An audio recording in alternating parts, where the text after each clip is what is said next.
All right, what is an LSA? It's in the title. Come on. Limited showing agreement. Now, UAR did not create one. Washington County did. I think Park City has they licensed Washington counties. I think Iron County licensed it as well. And listen, bless their heart. At least Washington County was trying to do something productive. But wow, that didn't come out right. You know what I meant. Read between the lines. No, so when I talked to Emily Merkel, who is the CEO for Washington County, she said, well, a lot of agents were really nervous about asking a buyer to sign an agreement. I'm like, you mean like what state law currently already requires? You know? And so they got together with their attorney and they created this limited showing agreement. Good or bad? What are your thoughts? And by the way, is somebody monitoring the group to see if anybody chimes in? I think that's a great idea. Do you? I really do. Okay. Explain yourself, Dan. Sure. I think it's, as a practitioner, I think it's awkward to sign someone for a long-term agreement, 4-pager, when I'm at this point really facilitating the show. And so I know that you can, modify the EBBA'a to be as short as or specific as you want, but if I really just need some sort of disclosure that can be consolidated to a 1-pager, and then we can talk about me representing them long term. Okay. So for me, I liked that aspect. I think it's important to show them if you're getting money to show them that helm. Like if we had a client and they wanted me to show the house and I'm getting $100, maybe they need to know that. That's part of the Washington County disclosure. I'm getting money to show you the listing. But I do kind of like the 1-pager. I think it's a good middle point where I need something signed, but I'm not ready to do a 4-pager. Okay, Stockton? Sure. I've only read it one time, but what I liked is I've shown houses to people in the past that I didn't like, who I wouldn't represent in a transaction. I don't trust them. And I'd love just to be able to, hey, for $100 I'll show you a house, but I would never work with you. Just because I'm thinking of one client in particular, but I've shown something. I really would tell us more. Anyway, okay. In that scenario, I thought it would. Corey Sue. I think it's a good idea. It's only because I saw on the internet that there's companies coming out that are doing limited for like $49. I'll show you any house you want. And so it's going to be like a homie, but it's just individual agents that are doing the limited agreement saying they'll do it for $49. Okay. Any other pros or cons that you can see to it? Sounds like an Uber driver to me. $49 house to house to house. We were talking with the TC segment about the highest and best use of your time. And let's go back to Dan, pre-settlement. I mean, this was my position long before there was even specter of a national settlement. And I've had this discussion as a principal broker for a decade and a half. I get agents who come in and say, I think it's ludicrous that we have to sign somebody up. I'm like, well, take it up with your legislature, because they said when you start operating as an agent, you're to have your agency in writing. Kind of a vague definition, and the current leadership at the DRE, she's newer, Leigh is her name? Leigh. Is this being recorded? Mm-hmm. She's wonderful. Love her. No, but even talking to Katie Wright, who's the chief investigator, I mean, the Real Estate Commission is still dealing with this issue and potentially redrafting. Now, keyword, redrafting rule number 2, which says when you start operating as an agent, you're to have your agency defined in writing. Because of the national lawsuit and because of limited agent showing, they're contemplating rewording it. But currently, it's not reworded. So the current law is if you're showing somebody houses, that is a form of agency, is it not? Can they get into the house themselves? So are you their agent? Mm-hmm. You don't have a signed document, Daryl's biting his tongue. I'm just saying that's what the current law is, and that's why they're debating making a change.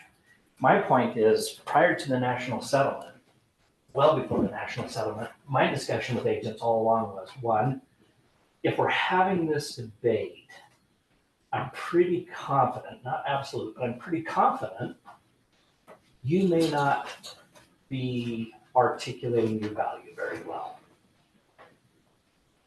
That makes sense? You can argue with me, Dan, too, because I know you like to. My point is this, if I come to Savannah and like a lot of agents do and just plunk down a buyer broker agreement, say you need to sign this, right? It's the law. Wow, what a sophisticated approach. And my probability is very low that she's gonna sign that. She's like, oh crap, there's 22,000 agents in the state of Utah not interested. But if we actually have a dialogue that we've practiced and we have the hot button items in the category of what's in it for them as an agent, your success goes up. Can I just give you one this isn't the end all be all. This is one possible dialogue that I've used with agents for a long time. Can they hear me? Somebody talking like this? You're the wrong end is facing. Well, some people say that's where I talk out of, so I don't know. Andy, that's a little too loud. Sorry. Oh, we're being too loud? You're laughing too loud at that joke. Been in a lot of meetings. So here's the thing. Again, before the national settlement, I would go to you, Stockton, and be like, Stockton, that says to me, I'm not really comfortable signing a buyer broker agreement. What's the first thing I should say? Come on, think about it. Don't work with that person at all. No, I completely understand. If I were you, I'd feel the same way. Hello. That is, you should be so gifted at that. You should be able to do that in your sleep. And Brandon, you know what, dude? I like you. I appreciate your honesty. And honestly, before I was in the industry years ago, I would have been feeling the exact same way. I just made it okay for you to raise the objection. Why do we do that? It's important you understand why we do that. Development feel validated. Yes, not quite as important, but it's important. Well, it helps you them that you actually understand what they're trying to say. Active listening, okay. But here, I think the biggest one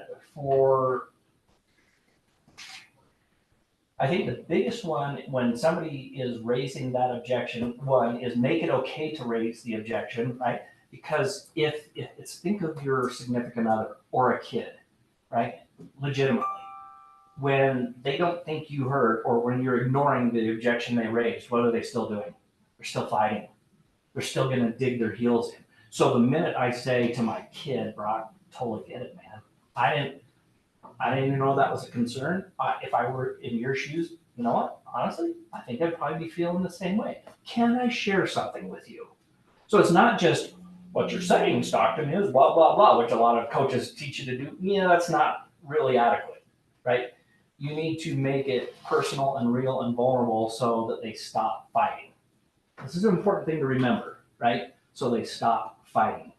I think it makes you go on it puts you on the same side of the table instead of negotiating against each other. Yes. You're going on that journey together now. Like, I get it. I'm with Figuratively, you. like putting your arm Yeah. around, I'm like, I get it. You're a coach, you're your mentor now instead of an opponent. And then you throw in that line. Is it okay if I share with you something, right? Because I just said I'd be feeling the same way had I not got in the business. Now I just kind of pique their curiosity. What does he know that I don't know? And you're about ready to share it with him. Okay, so in that category, or with that as a backdrop, if I were to go to you, Stockton, and be like, hey, listen, I found several times over my career of 20 plus years that people feel similar things. So you're not unique in that regards, but here's what they don't know, right? When we sign a buyer broker agreement, which frankly is required by Utah law, but when they sign that, we have what we call fiduciary responsibilities. They're quite literally legal responsibilities to a client, okay? And you can rattle them off if you want to. What's the acronym? Old car, obedience, loyalty. Come on. Am I the only one? Old car. You should all know that one. Okay. So anyway, you can rattle off your fiduciaries. Why do I even go down that path? It's because then I'm going to do the fear of missing out with Stockton. I'm going to say, so a lot of agents are disingenuous when they say they will just do it without an agreement. One, they're violating the law, and I'm a good practitioner. I don't skirt the law. But here's what a lot of my clients don't know, and I'm happy to share it with them. In addition to, we can make it as flexible as you want, short-term, long-term, whatever. But when I have a fiduciary to you and I run across a great property, guess what I have a legal responsibility to do? Inform me of it. Yes. One of my fiduciaries is to do what's in your best interest. Okay? Now, if I have 3 clients who have signed an agreement and I have 10 that haven't, who am I going to notify first about the great property? There's your FOMO, fear of missing out. So listen, I know it might be a little nerve-wracking for you to sign a broker agreement. Like I said, I can make it a day, a property, a week, a month, whatever you want to do. But what I can't do is now, because of the national settlement, go and show you properties without an agreement. Now, technically, we all know it could be a limited showing agreement or a buyer broker agreement. So now here comes the final question. Is it easier to get your client to sign 2 documents at 2 different times or 1 document at 1 time? There you go. I don't know about you guys, but I'm an efficiency guy, but I also want to be effective. I'm going to have that conversation now. Why? Because if I sign a limited showing agreement and they're a client I want, not somebody I want to kick to the curb, now I got to have another conversation. And they're going to be like, well, why do I need to sign that? You've already been showing me homes. Now my discussion about a buyer broker just became more complicated, in my opinion. I'd rather get it out of the way first, right? Because how many of you have had this experience? You work with a client and you weren't good at getting your buyer broker signed up front. And then somewhere down the road comes the time to sign it. And what do you get? I'm not signing that. I don't want to sign that. Or my Uncle Bob's a realtor and he's going to write up the offer for That's me. the worst one. Everybody had that one? Yeah. Yep, we've all had it. Would you rather find that out up front or down the road? So I'm not saying necessarily which one is right or wrong. I think there's a place for a showing agreement. I just think as a general rule, I would be trying to get a buyer broker at the front end because I want people who want to work with me, not somebody that I'm going to have to use a cudgel later on and beat into a buyer broker agreement. Okay? So, what is an LSA? Get client to sign 2 docs or 1. E&O. Oh, by the way, when they sign a limited showing agreement, guess what they're not? Yeah, it says that right in Washington County's showing agreement. You're not a client. And there's no E&O. So we're not insured. So we're not insured. So guess what? Something goes, hopefully not, but something goes crazy and there's a lawsuit. Guess who's on the hook? Not me. Because I'm having Daryl put in our policies and procedures that if you choose to use a limited showing agreement, you're assuming liability and risk. Writing it down. How's that? How's that for fear of missing out? All right. Hey, Matt. Yeah. One thing me and Andy have found, I mean, we used to kind of say, hey, we'll show you the first one for free and then after that, whatever. Yeah. You know what, unless you're taking somebody else's client out or somebody calling a sign or you're doing a last minute thing, we've just found that we try to bring them in and talk to them. Yeah. So we even show them a home so we can show our value and whatever. So we haven't had hardly anybody say, no, I don't have half hour to meet with you. Right. Right. So we actually can sit down with them, go through what you're looking for and get to know them. And then signing the paperwork is nothing because you've already built a relationship and Set the professionalism. Yeah, exactly. Yeah. You told them what you're going to do for them, whatever. So we went from completely being afraid to ask for this damn thing to now it's just like, hey, come sit down with us. And by the time they leave, we're friends with them. Right. And then you do know whether you want to work with them or And not. it's so much easier once they start to get a feel for you and your professionalism. Then when you do put a document, like, yeah, I feel comfortable. But if you say, I'm just going to show up at a house and I've got a document for you to sign, man, your probability is pretty low. I know a very successful team that's what they do, and their script is, I'm going to be at the house and I have a document for you to sign. When I get there, just be aware of that. They're over there. That's the script. So you may drive out to the house and they're not going to sign it. Yeah. So you just wasted your time. Right, but they won't open the door if you won't sign it. So but 2 things is one, we bring everybody in. I haven't gone on a showing except for 1 without having them come in. Yeah. And we ended up firing that guy because he was a jerk. And then 2, when you go back to talking about the fiduciaries and all the old car stuff, is I'm very clear, and it seems to crystallize with them is you're not just signing a contract with me, I'm signing a contract with you, and here's what I'm responsible What's for. in it for you? And that seems to really crystallize people like, oh, this goes both ways. Yeah, This isn't just synergistic. me Yeah. getting taken advantage of. So let me just, I'm going to quickly just finish sharing a personal story. Years and years ago, this is 4 companies ago. It was an affiliated realty. There was an agent there, and we were getting personalized license plates, right? You had the realtor one, blah, blah, blah. And I checked on the DMV's website to see if REHO was available. Anybody picking up on that? Real estate O. Thanks, Savannah. And it was kind of funny, and I never did really do it. And he reached out to me later and said, "Did you ever get that?" I'm like, "No." He says, "Can I take that?" I'm like, "Yeah, go for it." And he did. He got that license plate. But here's my point. At some point in your career, you transition from being a real estate hoe to a real estate professional. The real estate pro. Pro. There you go. Pro, not hoe. Maybe I should have gone with that, Dan. But I like sharing personal stories because you'll remember. Because you'll remember, right? If I just told you the concept, you won't remember. Now you have a personal story. You think of my car with RE Ho on it or RE Pro. But no, it really is a mindset shift. When we're younger, when we're newer in, when I say younger, I mean newer in the occupation, we're taking all comers, right? Anybody who can fog a mirror, we're ready to go work for them, and we'll do all kinds of crazy things. And at some point, you realize, no, I do add value. What I bring to the table is significant, and I only want to work with people who are going to see that value, right? Because the extension of that is you stop thinking of somebody as a point transaction and you see them as a revenue stream. Because anybody had, what's the highest number of repeat transactions for the same client? What's your highest number? I'm at 7. How about 4? I've got a 7 as well. 11. How many? 11. What the freak, Giselle? Good for you. That's awesome. Wait, what'd you say? I said that's awesome. Yeah. That's a good year. Let me ask you this, Giselle. What? Each time they repeat with you, aside from making money, how does it make you feel? Well, very needed actually, and that was basically what they said. Is they're like, we don't even know how to buy a house without you. So but just so you know, so you don't get all excited, that was over a course of like 12 years, but 11 transactions.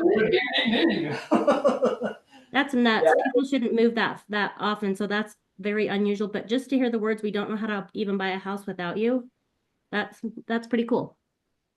How many of you have had the experience bumping into somebody that you previously sold their house, helped them buy a house, or helped their kids or whatever, and you get a heartfelt thank you? In the grocery store, they Holy crap. come up and come to our house. Yeah, and you're like part of the family now, and they tell you what's going on with their kids and stuff like that. And at some point, it clicks in your mind. It's like, I have non-monetary intrinsic value in what I do, right? That's what's cool about our occupation. And so, pulling this all back to what we were talking about, try and make them a client as soon as possible, right? If you need to use a limited showing, cool, good luck. Not that I'm against them or anything like that, but the faster you can get them to a client, you start fostering that relationship. When there's no commitment, you're not getting traction. You just aren't. You're, what do you call it? An Uber driver. Yeah. Right? Or you can go to that event for realtor hoedowns. Is that what that's? Hoedowns. Yes, hoedowns.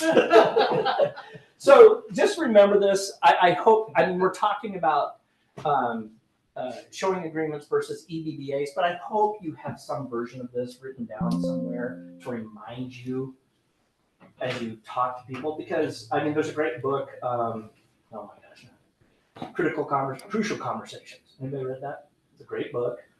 And it talks about a lot of these conversations. What happens, I've observed a lot of times in our industry, is people very quickly adopt a zero-sum game mentality. The only way I win is by you losing. It's territorial, it's aggressive, But then you look at the really successful agents, and most of them don't have that mentality. It's like, how can we make this a win, Brandon? Right? There's got to be a way that it can be a win for your seller. I'm here to listen. What do you got? Instead of coming in and dictating terms and throwing down, like, take it or leave it, chump. You know what I mean? I mean, as soon as I say something like that, you're like, listen, mother, step outside. I mean, that's just our human nature.